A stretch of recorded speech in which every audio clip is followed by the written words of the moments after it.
като журналистка в БНТ, после влиза в политиката с БСП.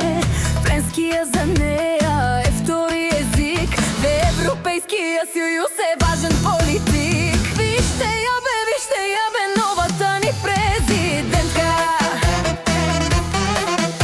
Стройна, елегантна и до суше като манекенка. Кариера изградила за отличната оценка.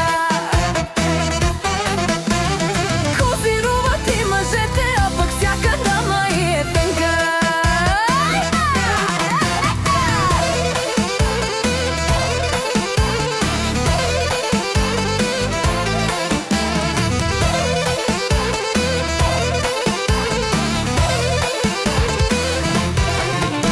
Първата жена на президентския пост, и за нея тая вечер вдигаме тост.